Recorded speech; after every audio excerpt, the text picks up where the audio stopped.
नमस्कार, मी मोहित शिंदे. जनवार्तामध्ये आपल्या सर्वांचं स्वागत. पाहूया पुण्यातील काही विशेष घडामोडी.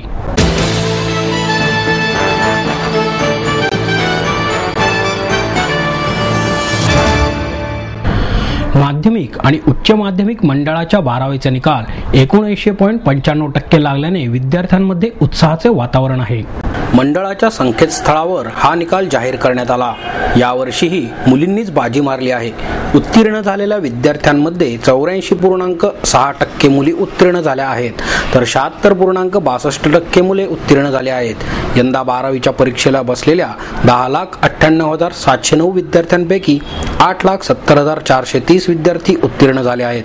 6 जून रोजी कनिष्ठ महाविद्यालयांना तपशीलवार गुणांचे अभिलेख आणि विद्यार्थ्यांचे गुणपत्रक देण्यात येणार आहे. याच दिवशी दुपारी 3 पासून विद्यार्थ्यांना त्यांचे गुणपत्रक वितरित करण्यात येणार आहे. विद्यार्थ्यांना गुणांची पडताळणी करायची असेल तर मूळ गुणपत्रिका मिळाल्यानंतर 17 जून पर्यंत विहित नमुन्यात अर्ज करता येतील. इंटरनेटवरील गुणपत्रिकेच्या आधारे गुण पडताळणी करता येणार नाही, असे मंडळाचे अध्यक्ष सर्जेराव जाधव यांनी सांगितले. परीक्षेत सर्व विषयात अनुत्तीर्ण होणाऱ्या विद्यार्थ्यांना श्रेणी सुधारणेसाठी ऑक्टोबर 2013 आणि मार्च 2014 अशा 2 संधी उपलब्ध करून देण्यात येतील, असेही जाधव यांनी सांगितले. माहेर सोडून सासरी आले. इथे प्रेमाची मायेची माणसं होती, पण माझं भविष्य सुरक्षित आहे याचा आनंद आत्मविश्वास वाढवणारा होता. Samruddha Jeevan multistate multipurpose cooperative society limited. गुंतवणूक भावनांची, आनंद लक्षावधीचा. Samruddha Jeevan multistate multipurpose cooperative society limited.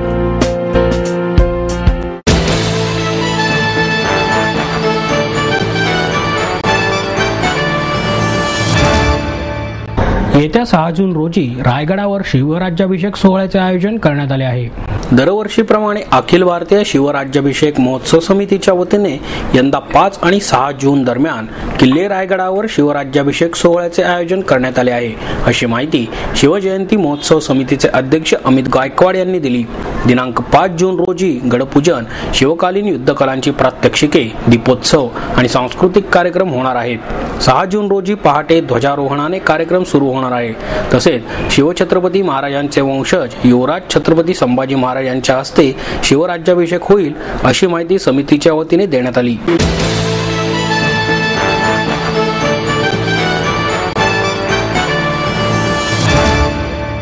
ज्या पक्षात गांधी आहेत त्या पक्षाने त्यांच्या कर्तृत्वाची कदरच केली नाही, असे स्पष्ट मत माजी आमदार उल्हास पवार यांनी व्यक्त केलं.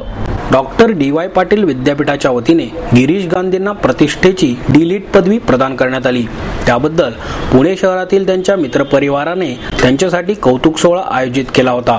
या सोहळ्यास डॉक्टर कुमार सप्तर्षी, आमदार गिरीश बापट, डॉक्टर सतीश देसाई, युवराज शहा, सरहदचे संजय नहार, दिलीप घोसल आणि सुरेश कोते उपस्थित होते.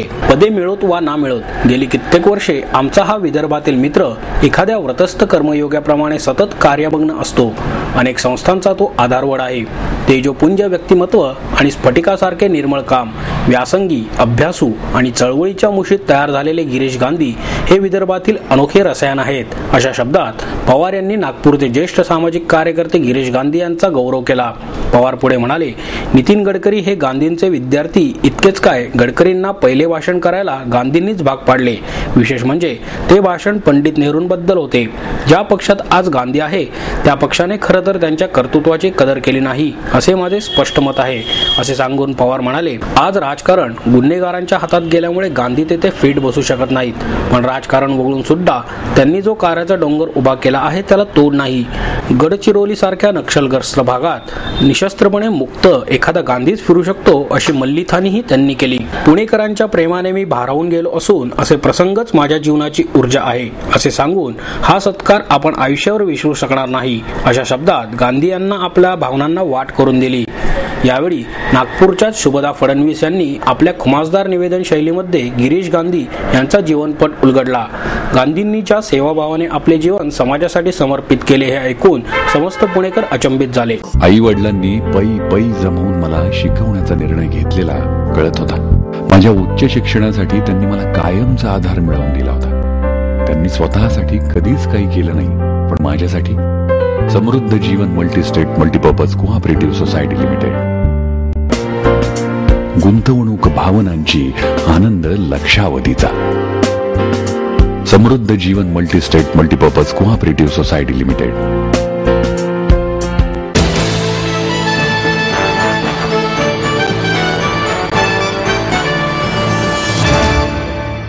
राष्ट्रवादी महिला आणि राष्ट्रवादी युवती काँग्रेसच्या वतीने 15 मे ते 30 ऑगस्ट दरम्यान स्वच्छता जाणीव जागृती अभियान राबवण्यात येणार आहे, अशी माहिती राष्ट्रवादी काँग्रेस पक्षाच्या खासदार सुप्रिया सुळे यांनी पत्रकार परिषदेत दिली. पुढे बोलताना सुळे म्हणाल्या, या अभियानाअंतर्गत एसटी स्थानक प्रमुख, प्रसाधनगृहे चालवणारे चालक, सफाई कामगार यांची एकत्र बैठक घेऊन चर्चा करण्यात येणार आहे. हे अभियान कमीत कमी खर्चात पार पाडायचं असून इव्हेंटपेक्षा अभियानाचा उद्देश आणि विषयाची परिणामकारकता नागरिक आणि प्रशासकीय अधिकाऱ्यांपर्यंत पोहोचायला पाहिजे. या अभियानाअंतर्गत प्रशासकीय अधिकारी आपल्याला मदत करणार असल्यामुळे अधिकाऱ्यांनी समोपचाराने आणि संयमाने आदराने वागायचे शिकवण्यात येणार आहे. या अभियानात 1 जून, 6 जुलै आणि 3 ऑगस्ट या कालावधीत स्टँडवर कार्यकर्त्यांचे मनुष्यबळ दिसले पाहिजे. प्रत्यक्ष नागरिकांशी संवाद, बिले, भित्तीपत्रक, बॅनर यांचा उपयोग करून नागरिकांमध्ये जाणीव जागृती करण्यात येणार आहे. तसेच शाळा कॉलेजच्या युवतींना या अभियानात सहभागी करून घेण्यात येणार असून तसेच प्रसाधनगृहे चालवणाऱ्या सफाई कामगारांकडून सर्व सफाई साहित्य वापर करून प्रसाधनगृहे स्वच्छ करून घेण्यात येणार आहेत. त्याकरता स्थानिक नेत्यांनी नगर परिषदेच्या प्रोफेशनल सफाई कामगारांची मदत या अभियानात मिळवून द्यायची आहे, असेही त्यांनी सांगितले.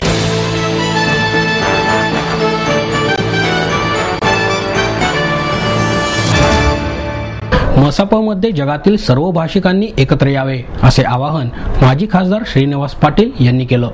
मसापच्या वतीने यावर्षी 32 लेखकांना सन्मानित करण्यात आले. यावेळी कार्यक्रमाला परिषदेचे अध्यक्ष प्र.चि. शेजवलकर, कार्याध्यक्ष डॉ. माधुरी वैद्य, प्रमुख कार्यवाह प्रकाश पायगुडे, कोषाध्यक्ष सुनील महाजन उपस्थित होते. पाटील म्हणाले, मसाप हे महाराष्ट्रापुरते मर्यादित न राहता जगातील सर्व मराठी भाषिकांनी एकत्र येण्याचे ठिकाण होणे गरजेचे आहे. मराठवाडा, गोवा, विदर्भात मराठी साहित्य वाचणाऱ्या वाचकांची संख्या मोठ्या प्रमाणावर आहे. त्यांच्यातल्या साहित्यिकांना आज सन्मानित करण्यात आले आहे, याचा मला आनंद झाला आहे. परिषदेचे अध्यक्ष शेजवलकर म्हणाले, गाव तिथे ग्रंथालय ही चळवळ सुरू केली तर ग्रंथ निर्मितीच्या चळवळीला चालना मिळेल. गेल्या 30-40 वर्षात कृषी आणि ऋषी संस्कृती एकत्र आल्याने ग्रामीण भागातून साहित्य यायला लागले. कोणतेही साहित्य वाईट नसते, असंतुष्टतेतूनच साहित्याचा जन्म होत असतो. यावेळी जवळपास 32 लेखकांना विविध पुरस्कार देऊन सन्मानित करण्यात आले. यात विजया मेहता, डॉ. पुष्पा भावे, कविता महाजन, गुरु ठाकूर, डॉ. यशवंत पाठक, अरविंद गोखले आदी मान्यवर लेखकांचा समावेश होता. मसापतर्फे यावर्षी म. श्री दीक्षित, विभा देशपांडे, हल निपुणगे यांचा साहित्यातील दीर्घकालीन सेवेसाठी खास सत्कारही करण्यात आला. आपको देता है एडमिशन के साथ अपॉइंटमेंट लेटर भी. B civil, computers, electronics, electronic and telecommunications, IT and mechanical. MA Computers, Electronics, IT and Mechanical, Diploma Engineering, Mechanical and Computer. MBA Finance, HR and Marketing. BCA, BBA, MBA and MCA for Engineering और साथ ही D.Pharm, B.Pharm और M.Pharm भी. Siddhant International School CBSE from nursery to 5th standard. Siddhant College. Transport एवं hostel facility. 22 एकड़ का विशाल campus. AICT Delhi और Pune university द्वारा मान्यता प्राप्त.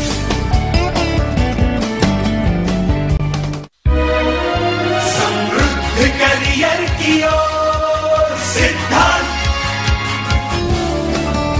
सिद्धांत कॉलेज, सुदुमरे, पुणे. एडमिशन के लिए आज ही कॉल करें या लॉग ऑन करें.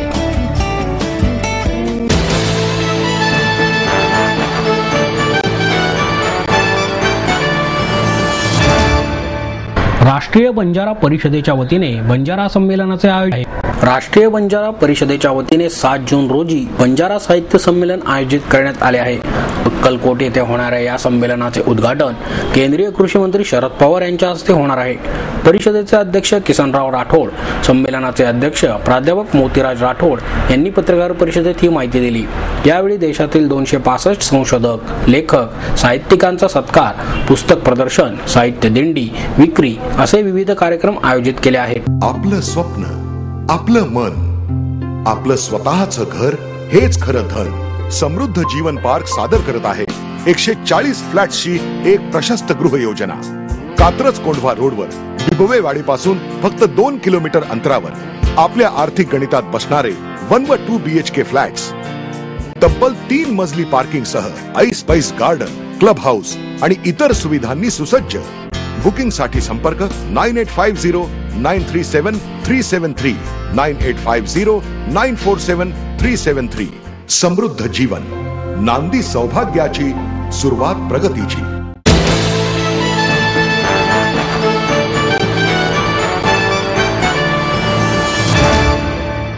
आणि याबरोबरच हे बातमीपत्र संपलं. पुन्हा भेटूया उद्या याच वेळी. नमस्कार.